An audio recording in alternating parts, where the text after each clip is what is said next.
Welcome to Tackle Fanatics TV, and in this episode of TFTV, Fox's Mark Pitchers and Julian Chidgey take you through some handy hints and tips for surface fishing.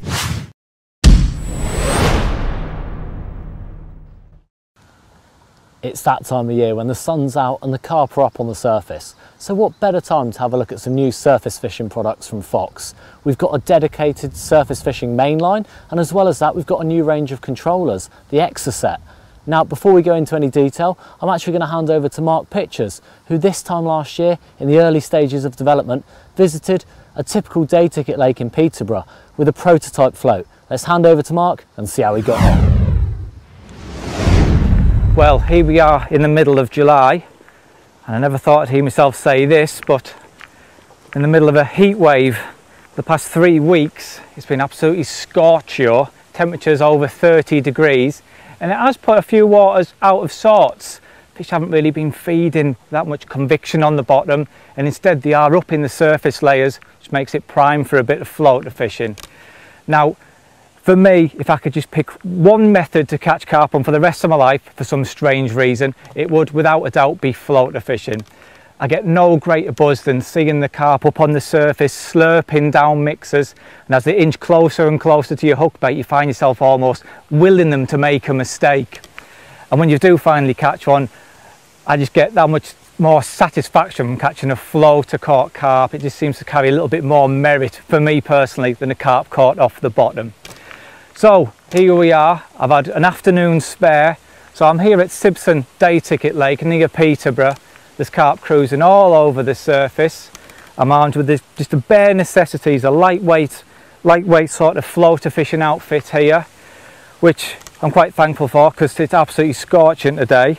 I've got my FX combo mat here, and in there I've got my rod, net, sling, and pair of scales as well. And then here in my bucket carry-all, I've got all the floaters I need. I've got a throw-in stick, got my camera, and all the basic essential items I'm going to need for a day's floater fishing. So with that, I think I'm going to do a lap of the lake and try and find myself a few carp.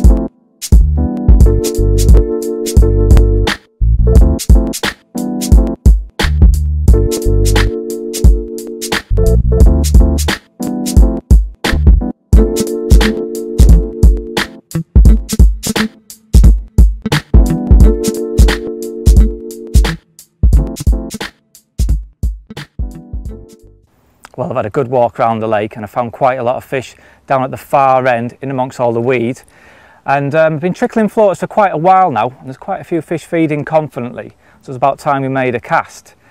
Now this is actually a perfect opportunity to test out a new product, a new controller that we're working on.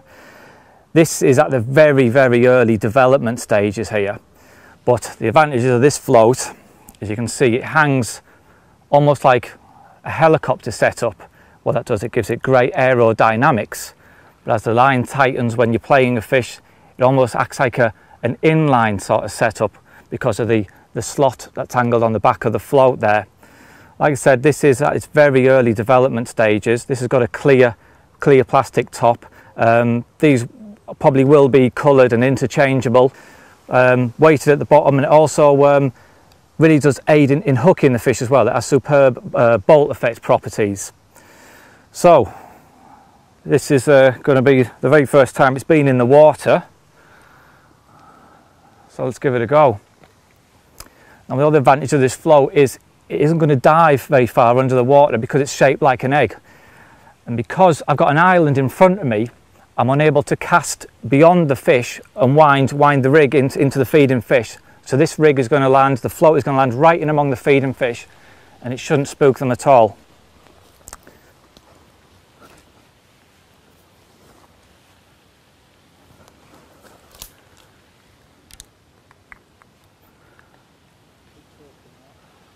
Right, it's a bit of a tricky cast, this one. There's quite a lot of overhanging trees. There's someone else's line hanging from a branch there. I've landed that float right in amongst them feeding fish. They're certainly not phased. I can see fish swimming around the float right now.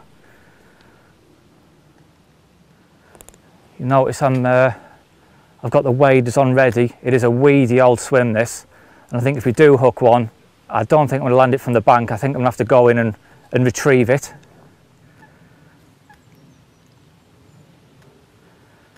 There's fish all over around the float there. They're certainly not been phased by the introduction of the rig. There we go. That was a really explosive take. So the float's doing its job with the bolt effect, that's for sure.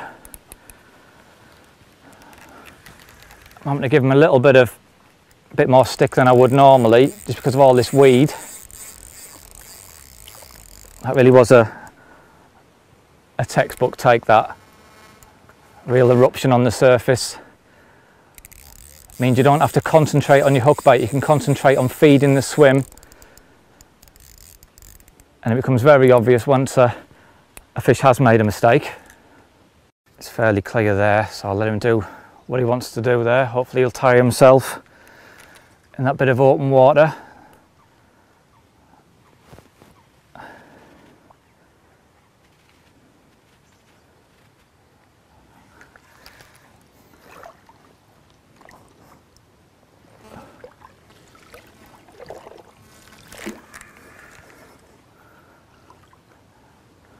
I think he's got a bit of weed over his eyes, so he seems to have calmed down a bit. He's been quite cooperative, actually.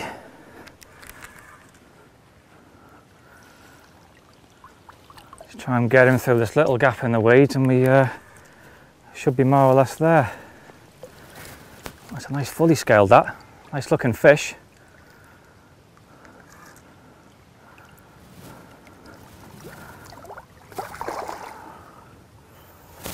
Just that little wall of weed. Once we get him over there, and we've got him. Let's have a look at him. Oh, he's a pretty fish. Cracking little fully scaled, that. That's a proper result. I'm absolutely made up with him. Float did its job. Nice one. Let's have a look at him. Well, as you can see, he's absolutely nailed. The float's certainly done his job. Hook's right back in his mouth. And that was aided by the flat sides on the float, which give it more resistance in the water. It really does emphasise the bolt effect. You don't have to strike when you get a take. All you see is a big eruption on the surface where the fish is hooked. It's a case of lifting in the rod, and away you go. He's very lean. They've only recently spawned, which is his nice side. There you go. Look at that for a fully scaled. What a little minter. I'm made up with that. It's good to see the float working as it should. And I've just looked over the cameraman's shoulder as I heard them slurping down more floaters, so I think I'm going to get this one back and have another go, because they're absolutely pack-manning out there. Alright, let's get another one.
As you can see there, I've just cast this rig into position, and all the line is running along the surface right the way out to the float, some 25 yard out into the lake. And that's obviously very, very important as there's fish moving around feeding just below the surface. Last thing you want is the line to sink and come in contact with them, as it will spook them. And also, because everything's running above the water, it makes it much more crispy and a lot more contact with the rig. Once you do get a take, everything's a lot more direct than if the line was just below the surface. Another thing I've just seen I've done there, which is why it's important to have a floating line. There's a little bit of a breeze has just picked up, and the float is just beginning to drift slightly, and I've got a little bit of a bow in the line. Because the line is floating, it's buoyant, it enables me to mend the line and keep a direct contact at all times. Now, this line is a prototype line I'm currently working on. It's a dedicated floater line. It's clear in colour, so it's got virtually invisible in the water. Seems incredibly strong. Obviously it floats very well. Just scare that coot, get away. And the hook link I'm using is also a floating material. That's a zig and floater line that we currently do. And again, that has similar properties. It floats very well, it's clear in colour. And it's also got a very, very high breaking strain, but a very fine diameter. So for cautious feeding fish, it does give you a little bit of an edge. I'm just teasing that rig back in position. But it's all worked well so far today, and there's fish feeding in front of me, so I'm hoping it's going to work again.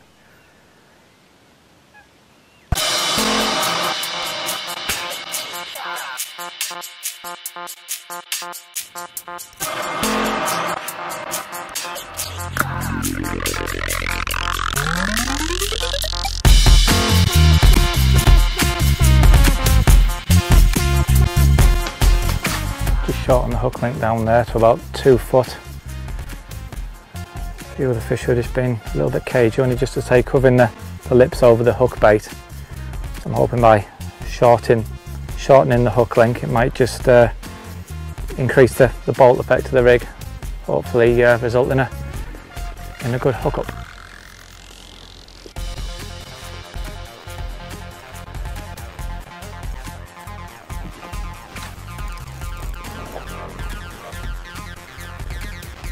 I've managed to hook into another fish. Well, it seemed as though shortening down that hook link definitely did the trick. I was literally first cast from doing that, and he's got himself well and truly lodged in the weed. Well and truly.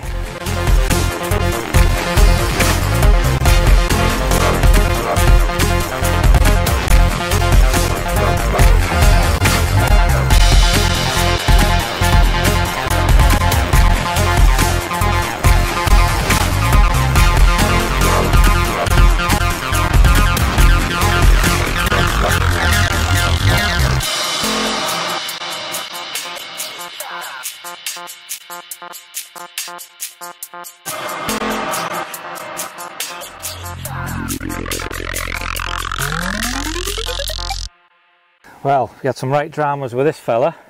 I had to go in to retrieve him. Water came over the waders a couple of times, so I got a good soak in. He's well spawned out, but check that out. He's a proper scaly little fella, isn't he?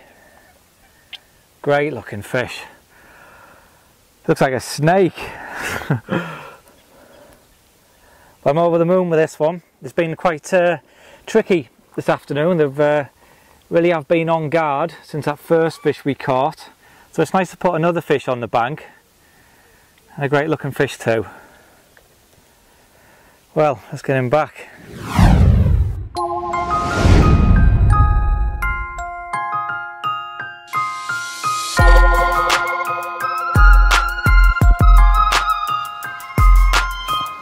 Well, we saw Mark there having a bit of fun with our new X-Set controllers. I'm doing just the same here. The sun's starting to drop a little bit, and it's that time of day that's absolutely perfect for a bit of short session surface fishing. Spent 20 minutes or so getting them going on the surface. And once the swim was primed and ready, fired the rig out beyond them, brought it back, and it didn't take too long before one of those mouths came up and greedily slurped down those mixers. And once I've got this one in, I'll show you the modifications that we've made to this float since you first saw Mark use the very early prototypes last summer.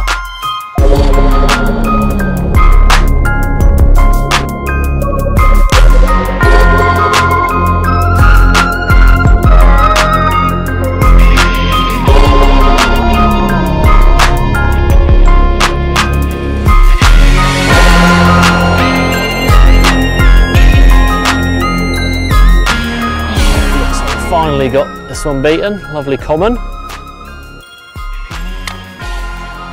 Well, that's the first one of the session in the net. I think we'll get it out on the mat and have a look at it. Well, here we have it, the first fish of the evening. Lovely little Millhays common. Might just about break double figures on a good day, this one.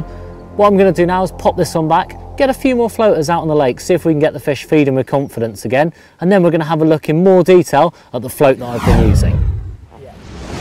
Well, you saw the early prototype in action, and here's the finished production model. As you can see, there's been quite a few changes along the way. First and foremost, you'll notice that it's a totally different colour. We've gone for this low spook translucent green, and in tests we found that the fish feed around this without paying much attention to it at all, which is obviously just what you want when you're floater fishing. On the top there, you can see we've gone for a nice bright orange, which means it really stands out when there's a bit of ripple or wave on the lake. Another little change, if I just pop the swivel out there, you'll notice that we've got a rubber grommet that sits just inside the front there, and that means that the size 10 swivel just locks into place like so, and that's a feature that we'll come back to in a minute. Mark mentioned about being able to change the size of the floats, and by putting a thread into the cap, it means that you can actually switch between the two sizes, that being the medium and the large. So if, for example, you're fishing at 20, 30 yards and the fish push out or the wind picks up and you need something a bit bigger, it's really easy just to change floats without breaking down the end tackle. Now, I mentioned about the little swivel, and within the pack, not only do you get a standard swivel like this, you also get a quick change one and a micro anti-tangle sleeve, so that you can easily switch between a lighter or heavier hook link to suit the conditions on the day. Now that we've got the perfect controller, we needed a main line to go with it. And the main line that I've been using and testing recently has been Surface. It's a brand new line which is absolutely designed as an out and out floater fishing line. It's got three key features, that being low diameter, which obviously makes it easy to cast, and also, as well as that, easy to mend the line, so you can just lift it off the water to keep the line straight as your controller or your bait drifts across the surface. It's low vis, and obviously this is really important to prevent fish spooking, which is something that can occur really easily when you're obviously fishing on the surface. And most importantly of all, it's neutral buoyancy, so it stays up there, out of the way of the feeding fish, and obviously by not coming into contact with them, you're not going to spook them. It's on a spool of 250 metres, so enough to fill the smaller reels that you're most likely going to be using for this style of fishing, and is available in 12 and 15 pounds to cover all situations.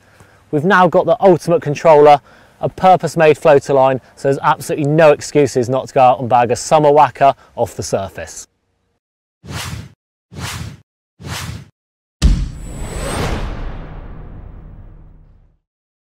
You've been tuned in to Tackle Fanatics TV, and thanks for watching. If you need any further hints or tips about surface fishing or any other method, please give us a call on 0208 949 3307. Remember, Tackle Fanatics are a full Fox stockist and offer a massive range of products at the best prices in the UK. We also offer finance to make your tackle purchase more affordable. Tight lines and wet nets from everybody at TFTV.